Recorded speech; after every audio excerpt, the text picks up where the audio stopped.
오늘 봉독한 본문을 통하여 함께 나눌 말씀의 제목은 성령님을 허락하신 이유입니다. 성령님을 허락하신 이유. 오늘은 주보를 통하여서도 아시겠지만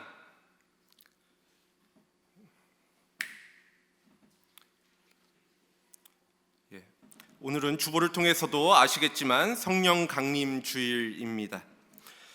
이는 말 그대로 예수님께서 약속하신 성령님이 이 땅의 사람들에게 강림하신 날을 기념하는 날인데요. 그런데 오늘날 대부분의 기독교인들은 성탄절이나 부활절과는 달리 이 성령 강림절에는 큰 비중을 두지 않는 것처럼 보일 때가 많이 있습니다. 그 이유에 대하여 개인적으로 짐작하여 본다라고 한다면 먼저 사람들은 성령이라는 단어를 낯설어 하는 것 아닌가 하는 생각을 해보게 되어지는데요.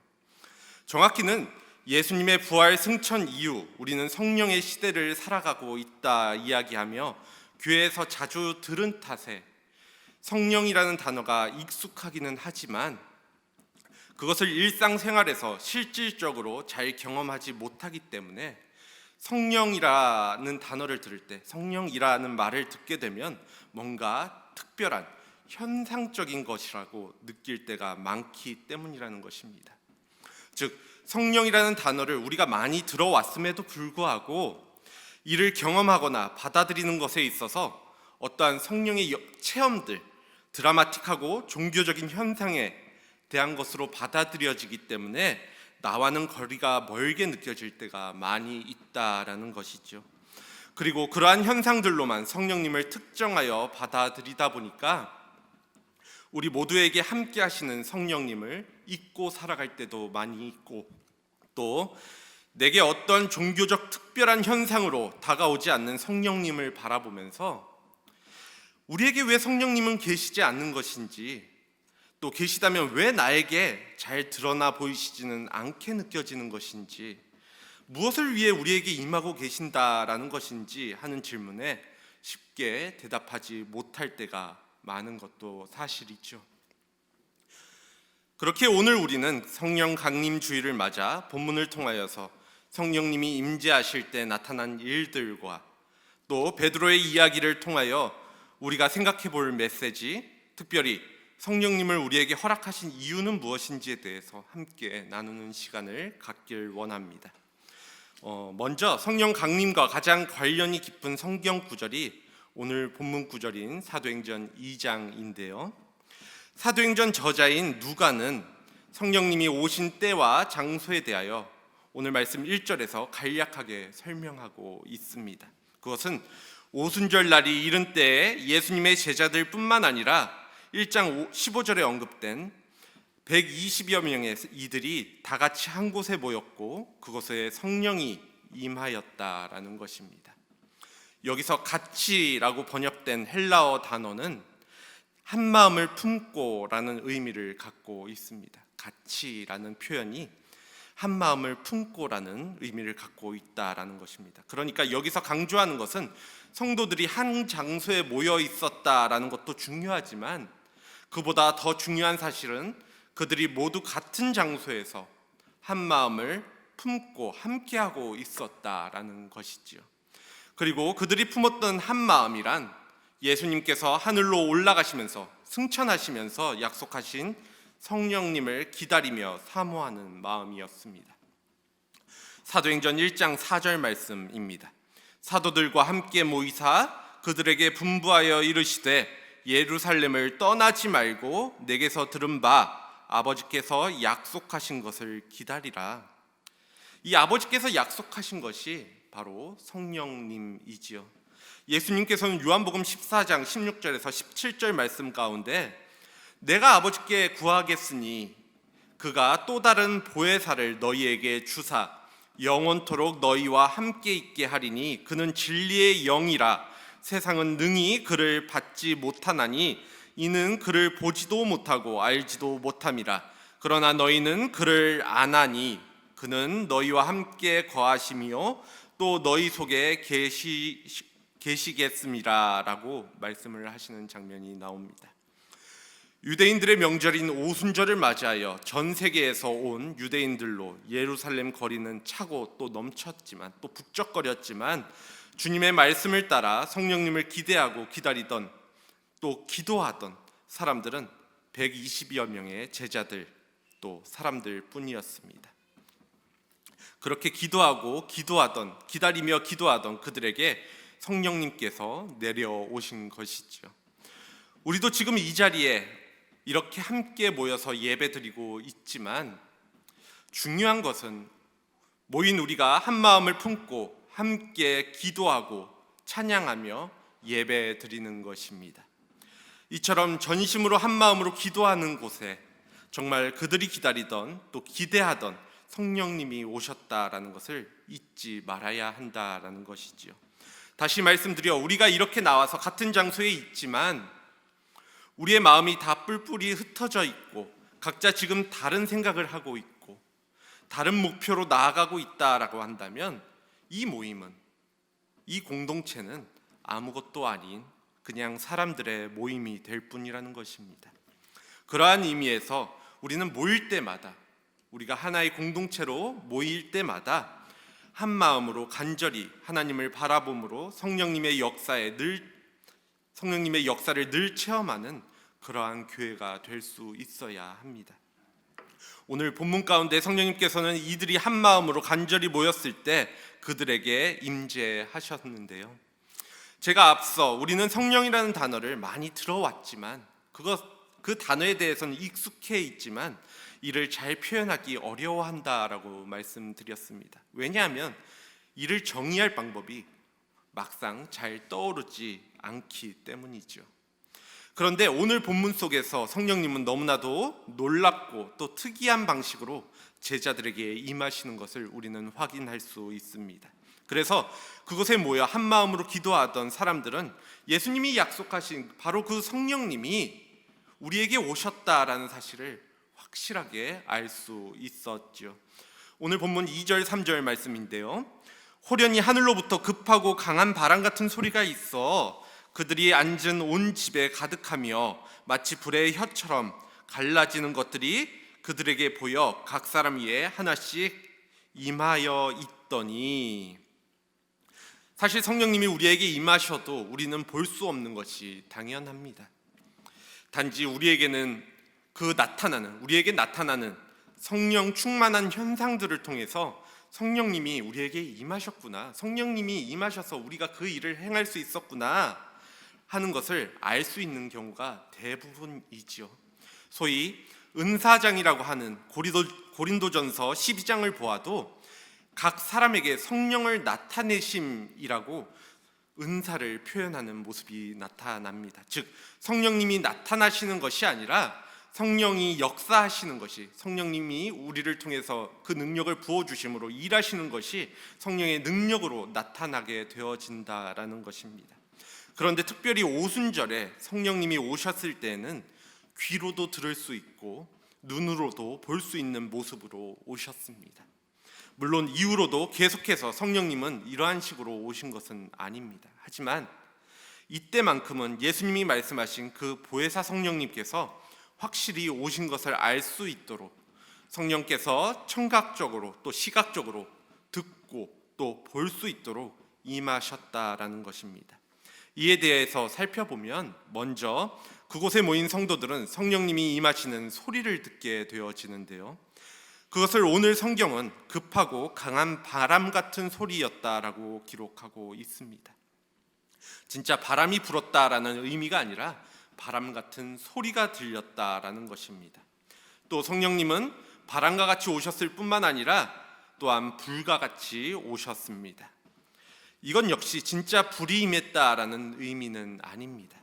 불의 혀처럼 갈라지는 것들이 각 사람의 머리 위에 머무는 모습이 보여졌다라는 것이지요.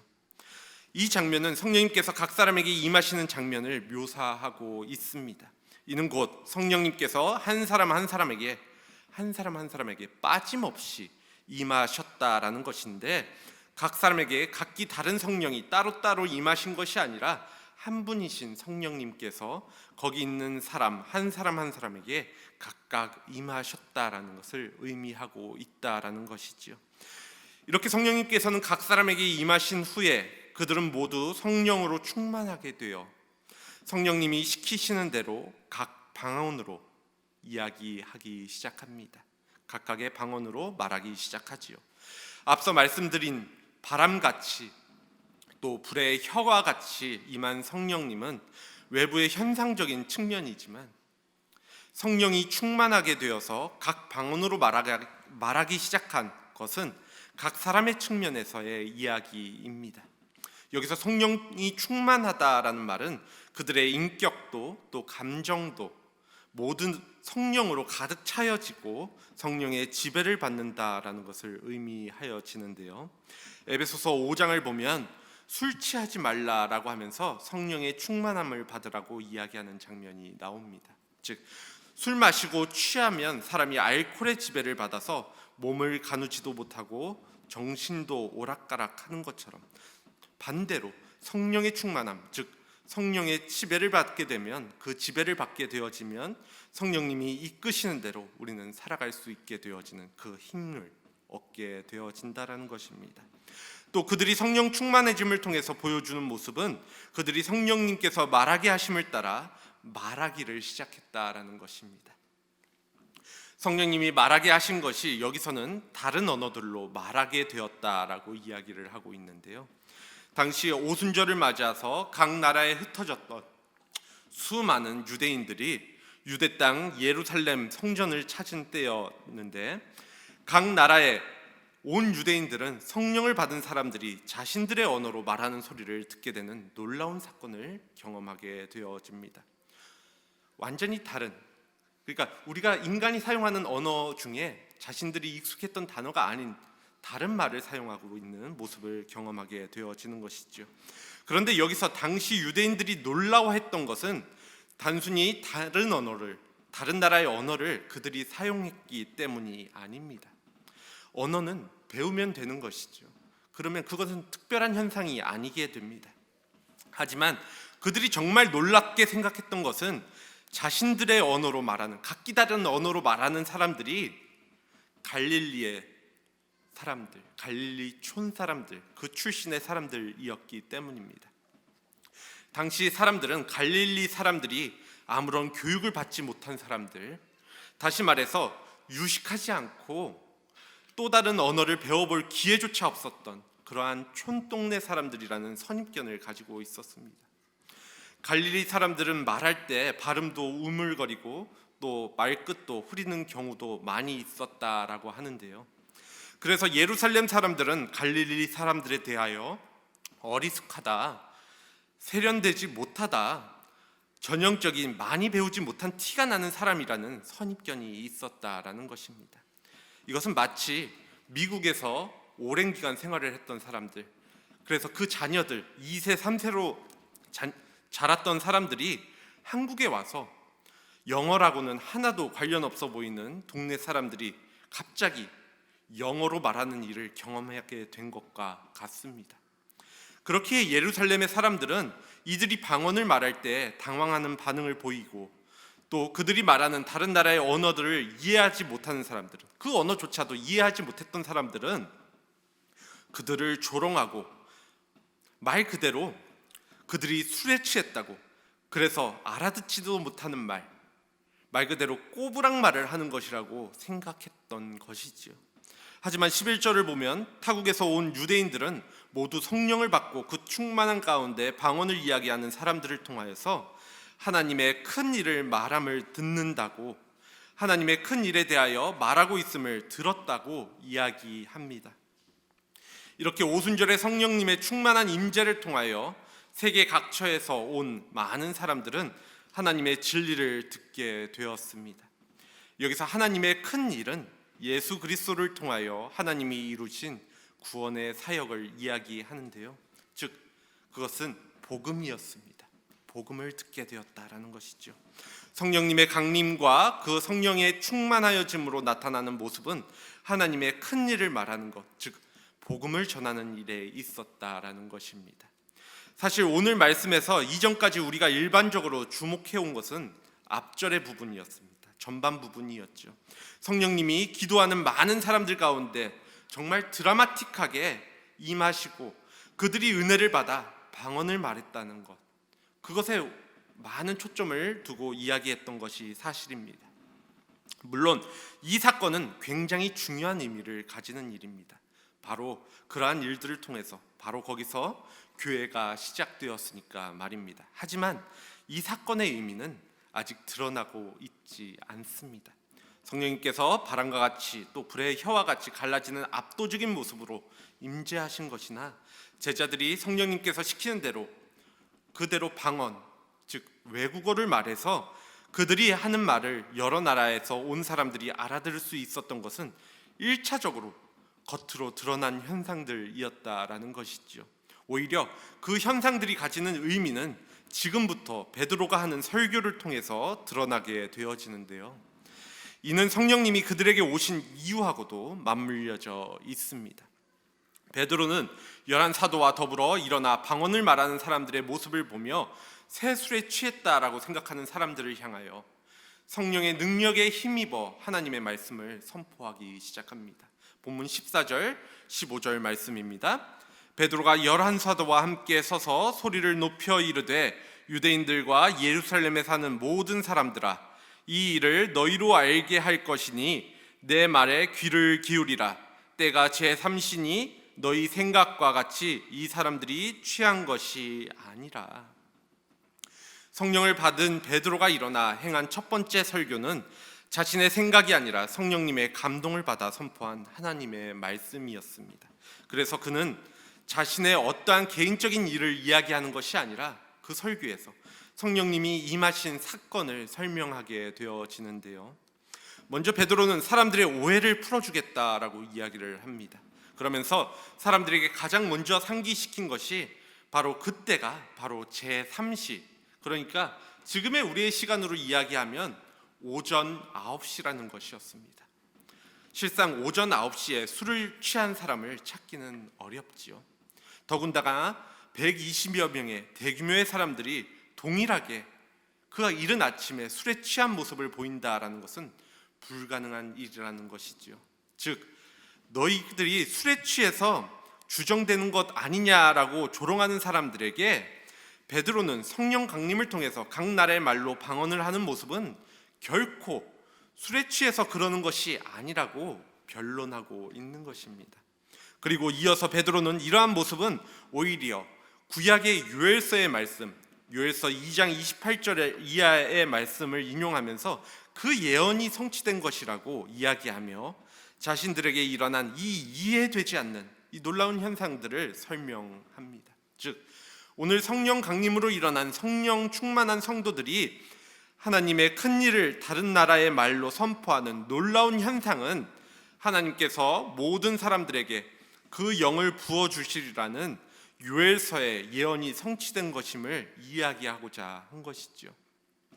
17절 전반부입니다.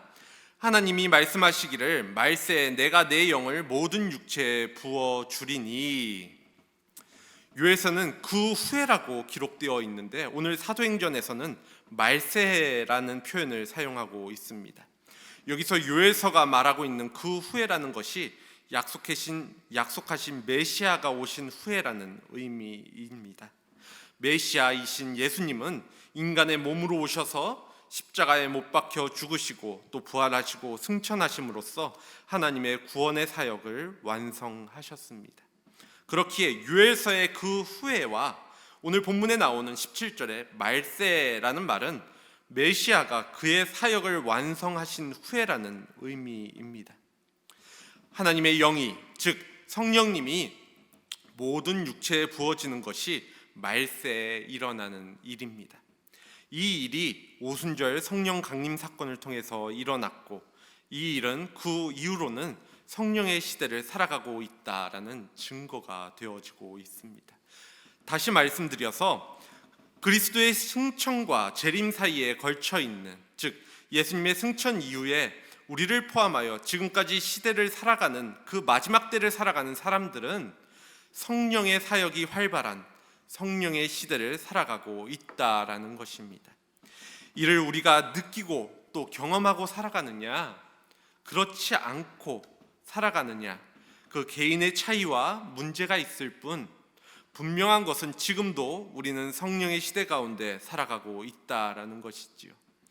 또 오늘 본문에서는 이 성령을 모든 육체에 부어 주신다라고 말씀하고 계십니다.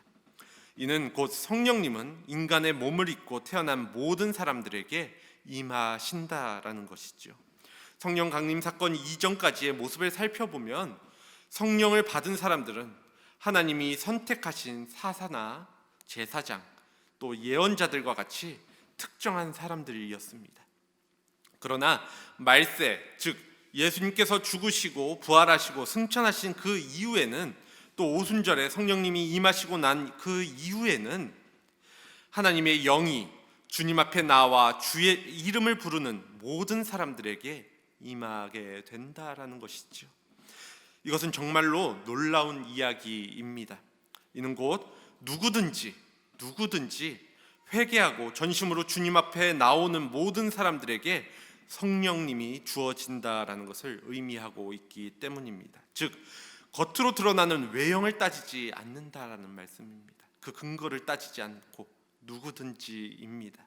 그것이 남자이건 여자이건 또 젊은이건 나이가 많이 든 사람이건 어리건 또 많던 남녀노소와 상관없이, 또 남종과 여종과 같이 계급과 계층에도 상관없이 이루어진다라는 것이지요.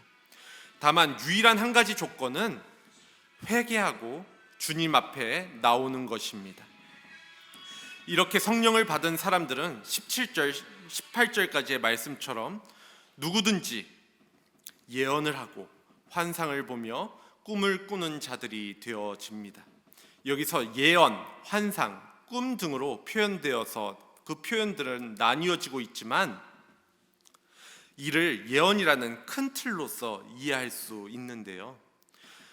여기서 예언이라는 말은 미래의 일을 예측하거나 이를 맞추는 의미라기보다는 현재 우리의 삶을 향한 하나님의 뜻을 알려주는 것을 의미합니다.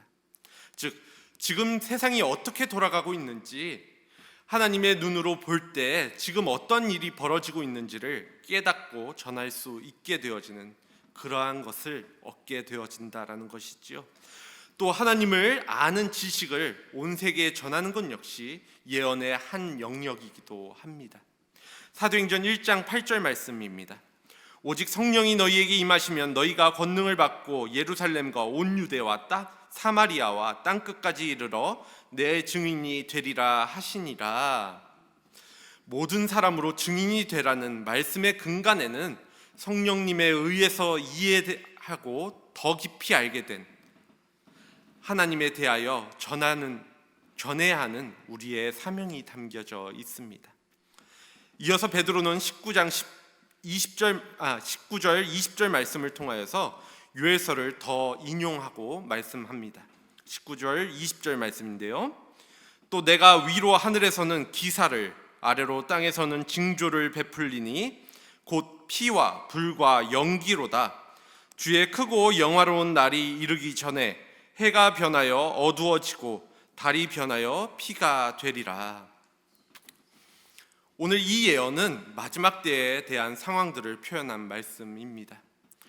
이렇게 피와 불과 연기와 같은 징조가 해가 변하여 어두워지고 달이 피로 변하는 모습들이 일어난다라는 이 말씀은 실제적으로 이런 것이 일어난다라는 것보다는 이 말씀이 가리키고 있는 더 중요한 메시지는 하나님께서는 이러한 징조들이 나타나는 마지막 때까지, 그 마지막 시간까지 우리에게 구원을 얻을 기회를 허락하셨다라는 것이 중요한 메시지입니다.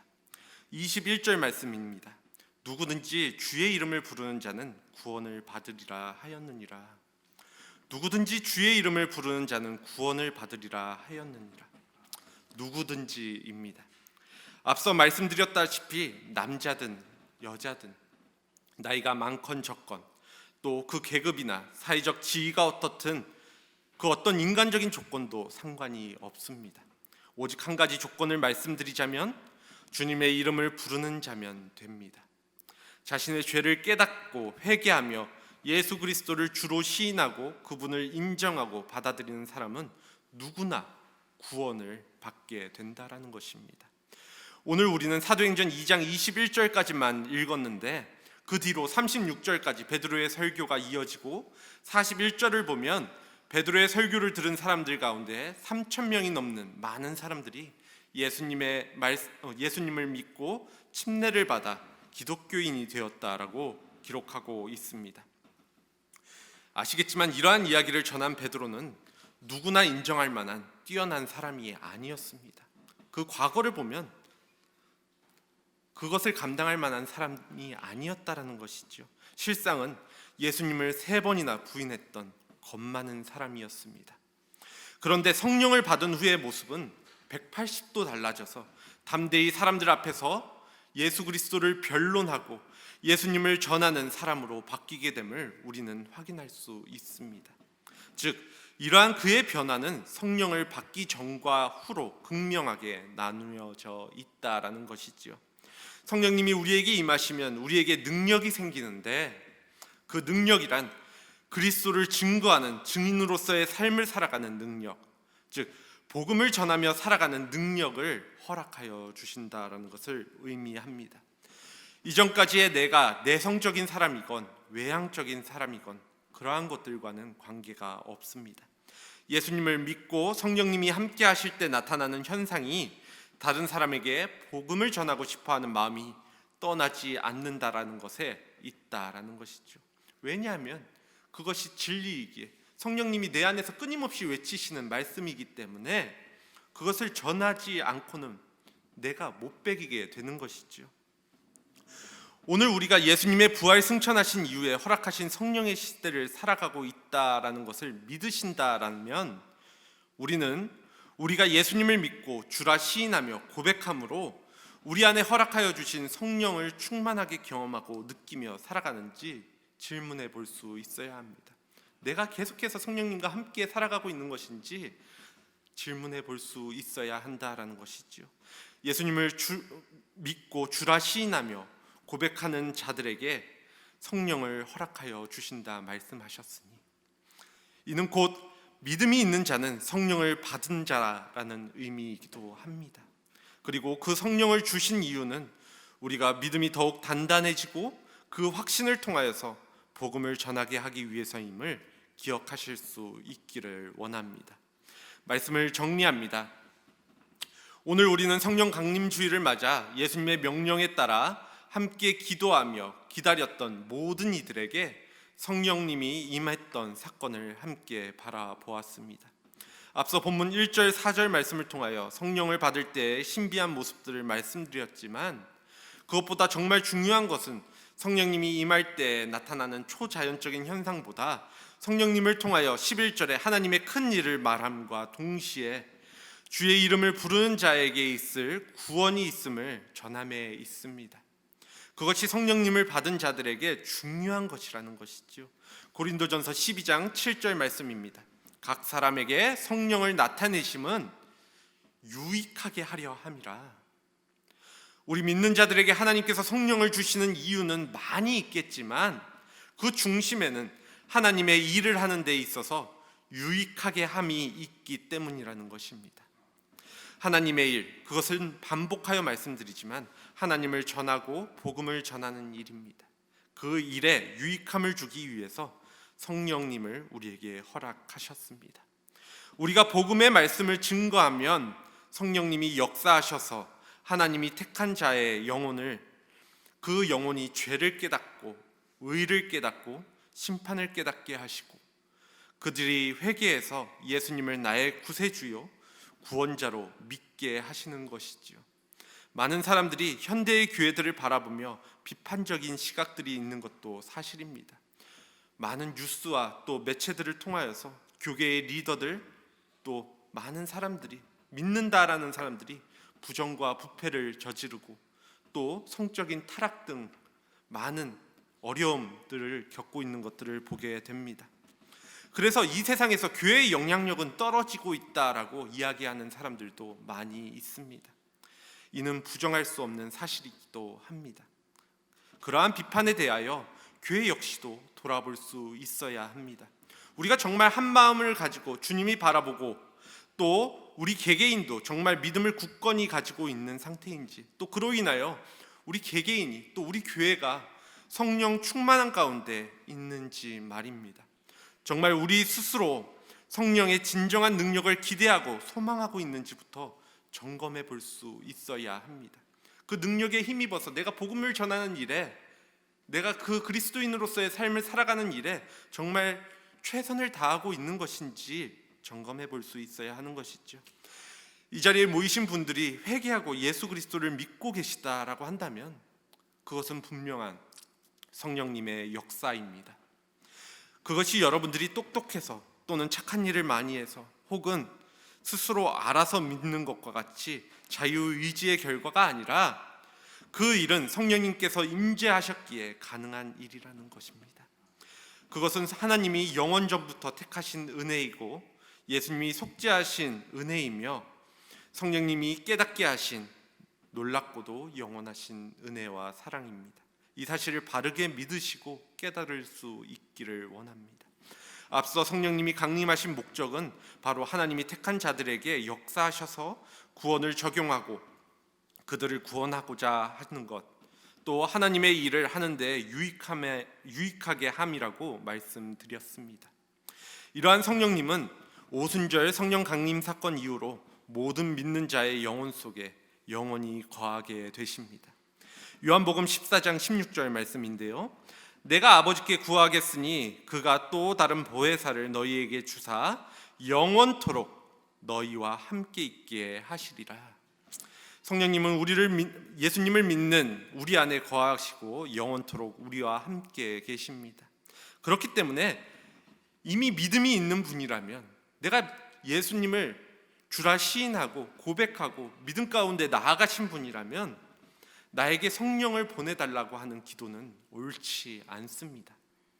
내가 죄인임을 고백하고 예수 그리스도의 십자가와 부활을 믿는 분이라면 이미 성령님은 그 안에 내주하고 계시기 때문이죠. 그러므로 우리는 이미 와 계신 성령님의 임재를 기도해야 할 것이 아니라 예수님을 믿는 우리 안에 거하시고 영원토록 우리와 함께 계시는 성령님의 완벽한 지배를 받기를 소원하면서 그 능력 안에서 하나님의 큰 일을 위해서 성령님의 지혜와 능력을 구하는 기도를 해야 합니다. 그 일을 나타내시는 성령님을 간구하고 기대해야 한다라는 것이죠.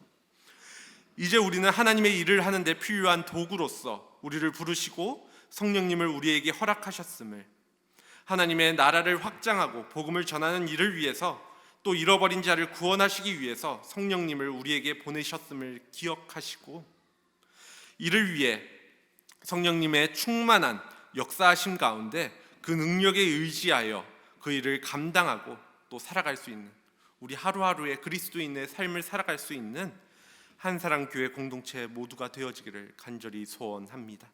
이 시간 함께 기도하도록 하겠습니다.